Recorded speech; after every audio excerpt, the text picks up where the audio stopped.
This is our last trans-hemispheric episode. I'm in a really awkward... my setup's quite awkward. I'm actually... I think it's worth, for the travel log, trying to take some kind of photo of just how absurd this is, because my little mic stand is actually on my computer pushing the option key, and it's all sort of squatted on my suitcase. The glamour. I'm sitting on the floor. The glamour of international podcasting.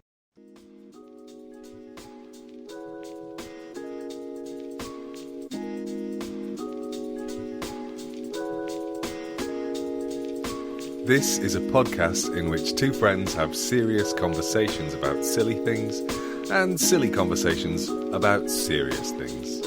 I'm Simon Ellis. And I'm Lee Miller. Welcome to Midlifing.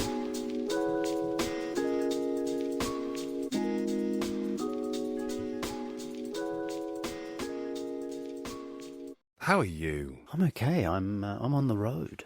On the road? Where are you right now? I'm in a town.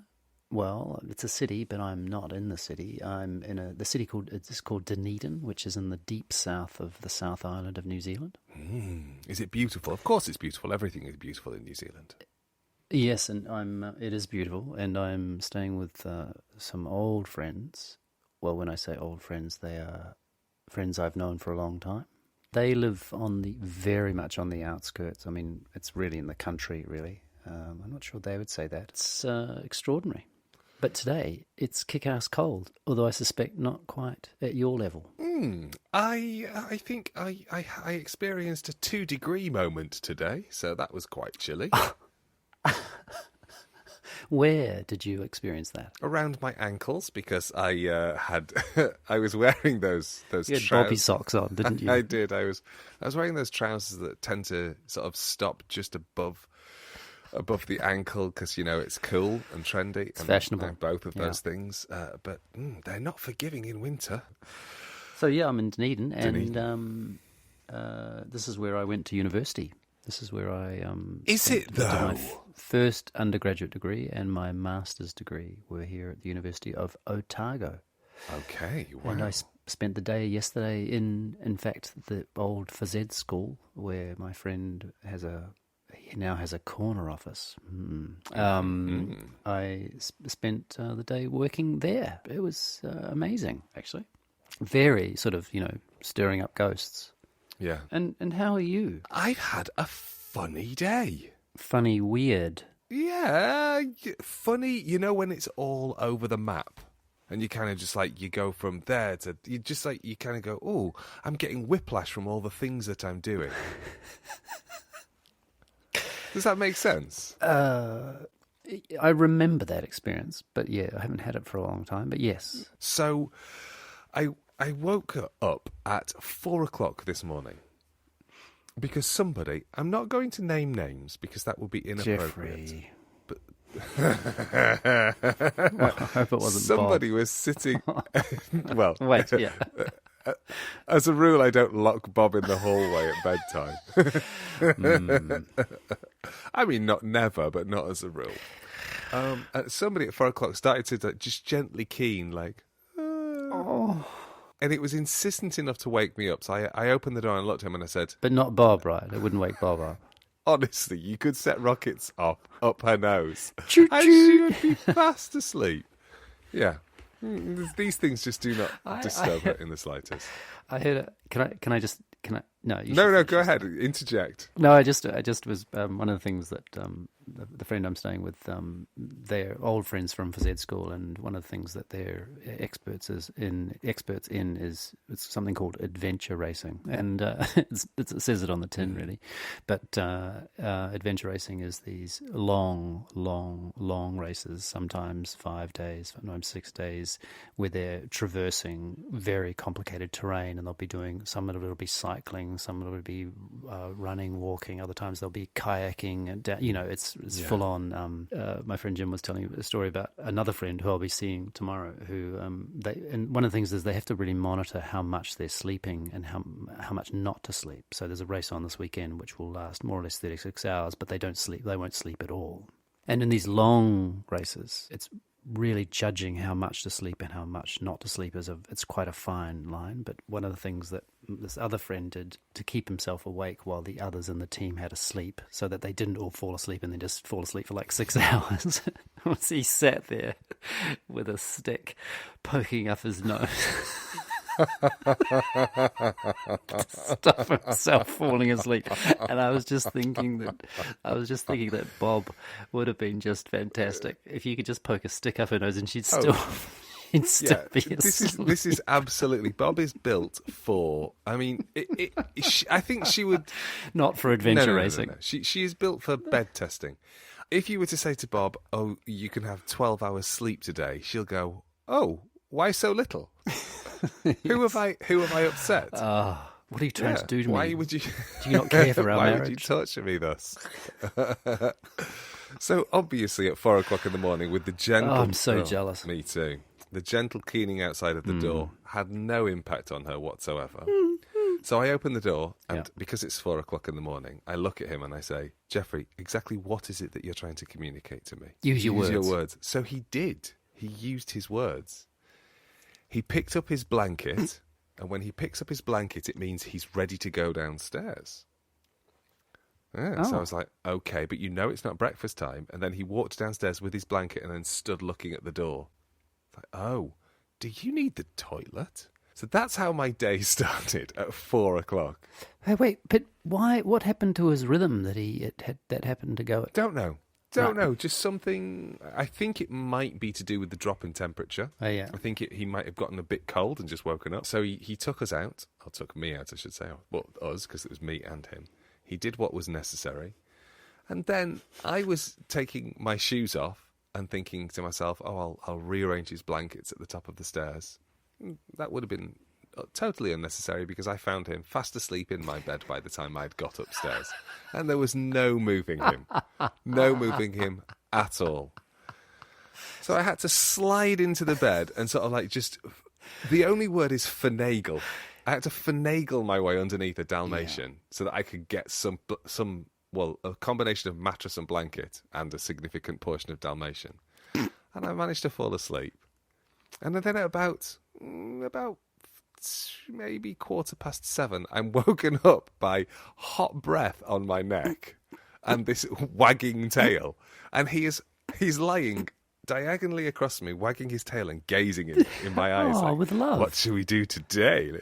Well, with the intention of getting me up and making me give him breakfast. So I started in a kind of slightly odd place. This was Friday, right? This was Friday. This was Friday so morning. A work I don't day. usually wake up under a work day. It was a work day. But I didn't... I did have work to do. But the first thing I had to do was go to a hospital for a scan in the never-ending saga of my gallbladder. Oh, it is never ending. Yeah, well, it finally came to pass that I got the scan date for my gallbladder. And that's how long it took, just in terms of just using the public health system. Yes. It was clearly not a high priority. No, I cannot complain because my blood tests were returned within less than 24 hours. At the point where in the UK there was a shortage of blood drawing equipment. So my biliary colic crisis happened at a point where people were having routine blood tests not taken, and so I was jumped to the top of the queue. I had no idea. I didn't know that. Yeah, because when he said I'm going to send you for bloods, I said, have you got enough test tubes? He said, we've got some spare. Don't worry. We keep them for emergencies, but don't tell anyone. Oh, that's both heartening and disheartening, isn't it? Yeah. So my bloods had come back and there was nothing to report, and the scan was routine, really, just to rule anything else out. Was that a CT scan? What kind of scan was it? It was just a simple ultrasound. Ah, does that mean they use the thing in the cold cream? Yeah, exactly that. So in I pop. My appointment was at 10 to 9 in the morning. So I was still feeling quite fragile from Dalmatian wrestling. And it only goes and turns out I don't have gallstones. Okay, that sounds good, but what do you have? Well, that was my question. So I said, are there any masses anywhere? And they said, let's have a look. And I'm like, okay, this is going to be a fun bike ride. Oh, you mean you got to see? They wanted to show you.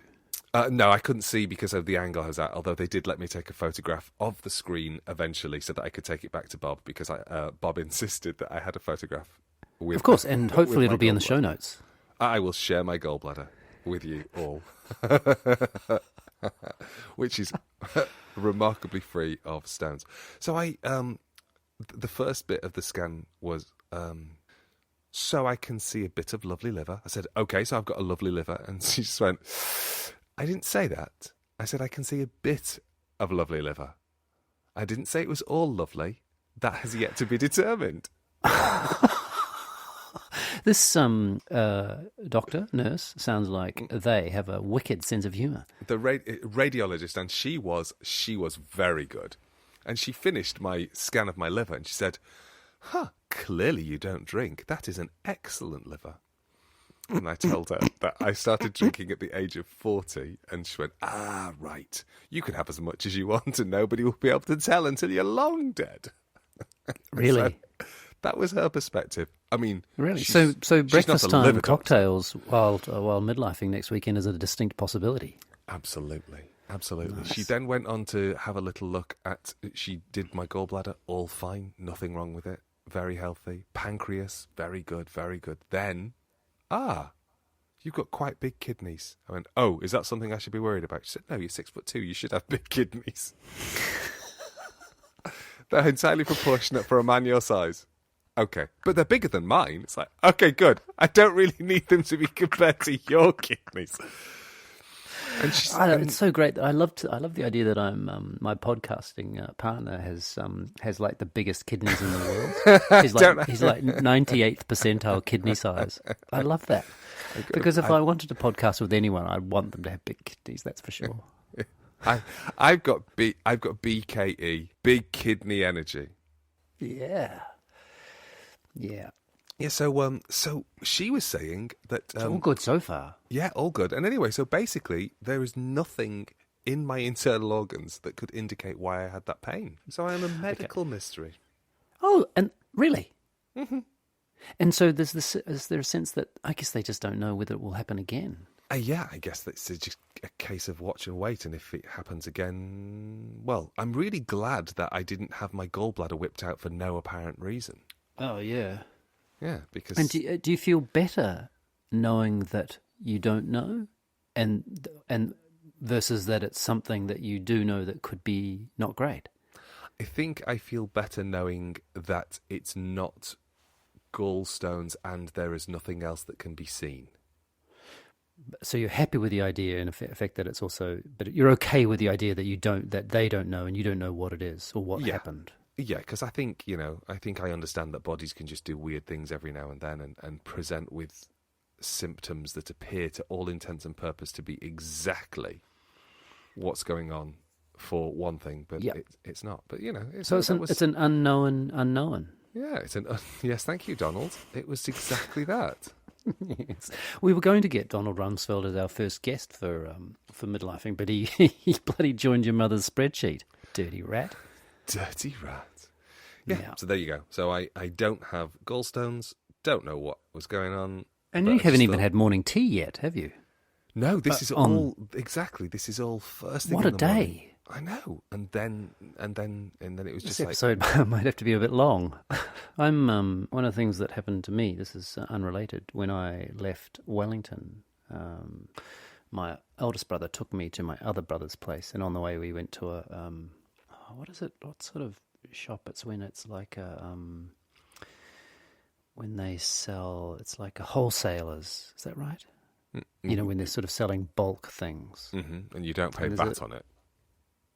Yes, we don't pay VAT. We have GST here in New Zealand, which is effectively the same thing, I think.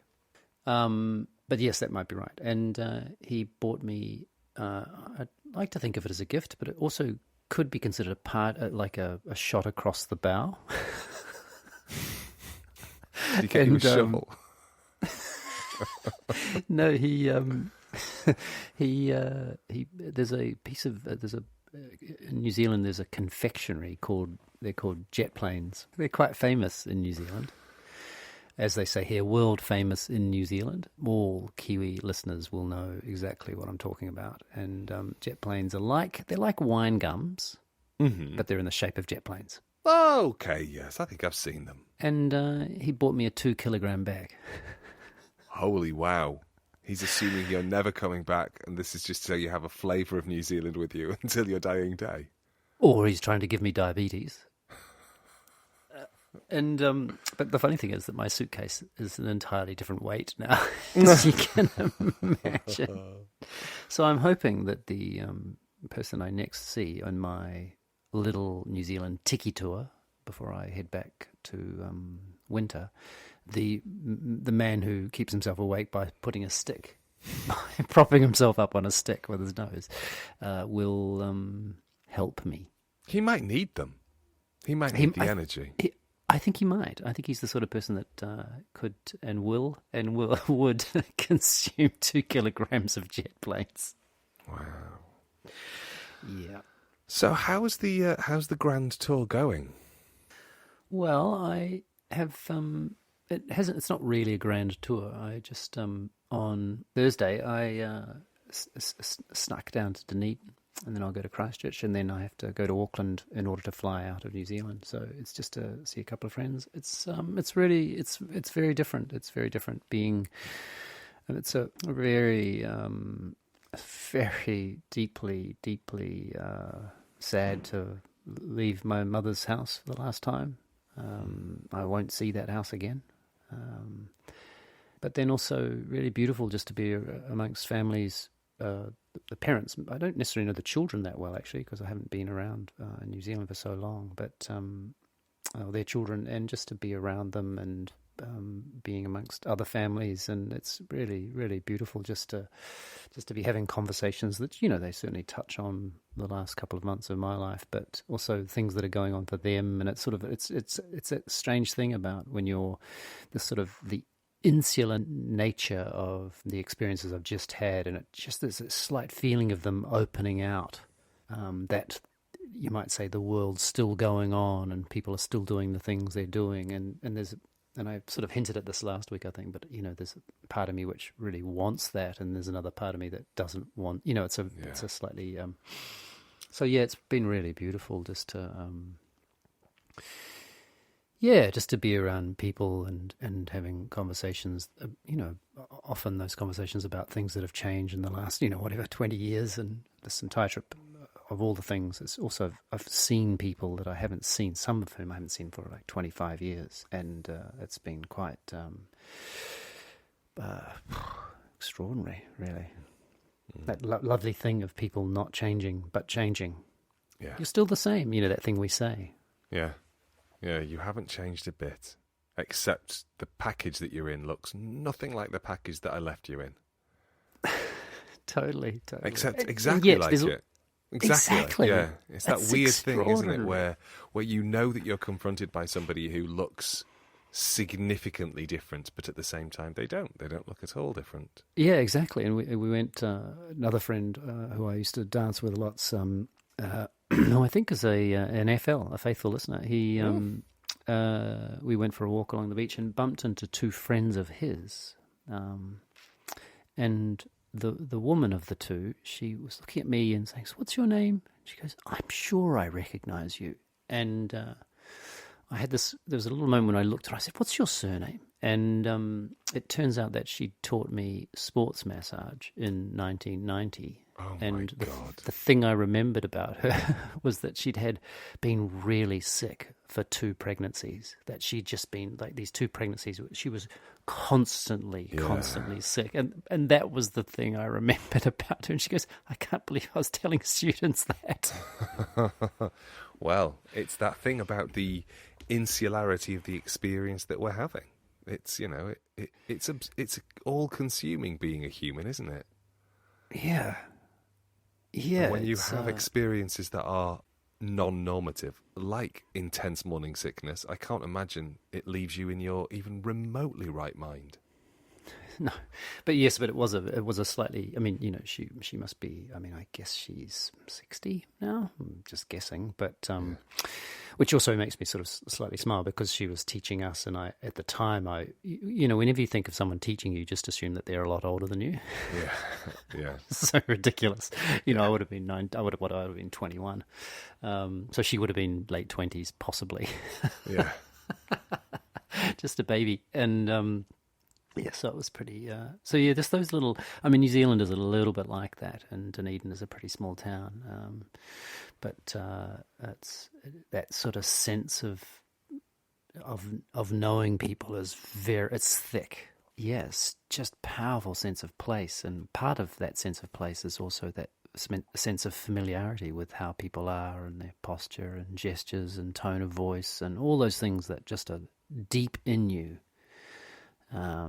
And part of that, of course, is the sort of sense that you're always just only 1 degree of separation away from everyone. So is this feeling like, because you had that weird decompression on the way in, where you had 14 days of effectively sitting in isolation in order to prepare yourself for something that is unimaginable? Yeah. Yes, and dipping my headphone cable in maple syrup. Yeah, obviously warding off diabetes. I mean, there were some highlights, of course. So you had that weird decompression from one situation to another situation. And is that what this is? Is that what's happening on the other end? You're kind of like moving back into the world. Yeah, I think that does. I think it's probably a really nice way of saying it. I'm not sure I thought of it like that, but yes, it does feel a little bit like a way of transitioning out of. Not that I want to forget it, but that sort of particular intensity and heat and stress, you know. And so, yeah, I think that's a really nice way of putting it. Yeah, I was going to say, I don't think anybody would hear you saying like, "Oh, I've shucked off grief now, and I'm moving into the next stage." And I don't think that's all good. Yeah, exactly. No, but I think I was thinking about the decompression between the thing that you talked about last week, that sort of that sense that this is, you know, this is a Rubicon that you're crossing, that you can't go back. And you said earlier on today, you won't be going back to your mother's house, and there's all of those sorts of things. And I guess to not just then be replanted back in cold winter soil without having had anything in between those two things would be a proper head spin. Yeah, I think so. What's a Rubicon? Oh, Rubicon is a river. So the crossing of the Rubicon is it's something to do with. So it's actually a river. Yeah, it's in Italy. Really? You should know that. I think it was something to do with like a pivotal moment in a campaign. Like once you've gone that way, you can't go back or something. I can't remember, but that's how it's used in language. The crossing of a Rubicon. It's that idea of we don't go back again. It's that, you know, it's the Hericlitan leap, but in a less twatty way of saying it. If that makes sense. Does that make sense? No, it was great. I hate myself for just saying Hericlitan leap. That's not a thing to say on a Friday night. Well, it's actually also the best part about it's going to be the show title too.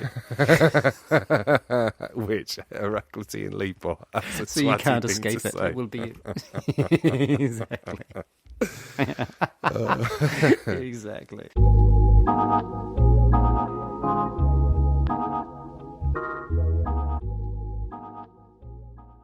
I'm so glad that you're being held by people that have been in your life for such a long time, Simon.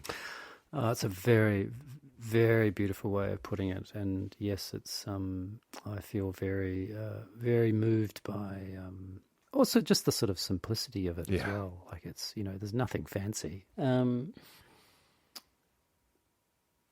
so, is there anything you want to talk about?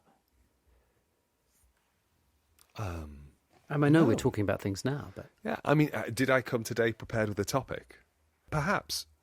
ULs and FLs, this is a good time for us to say, look, we're on the brink of Christmas, and there's a dog just come in with quite some, hi Snarler.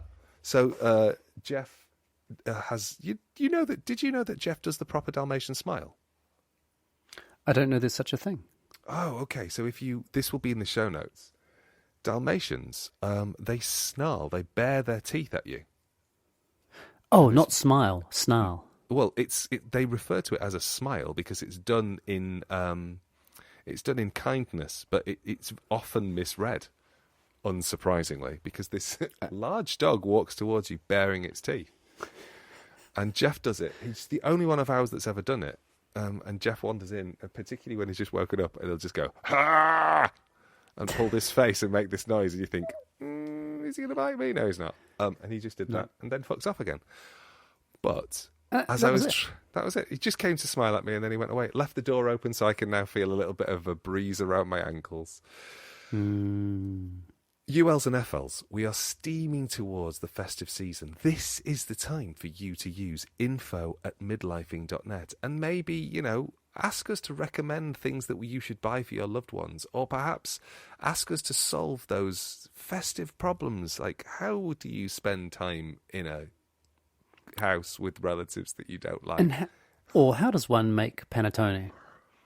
Oh, well, it's an enriched dough. That's an easy one for us to crack open. With candied fruit. Uh-huh.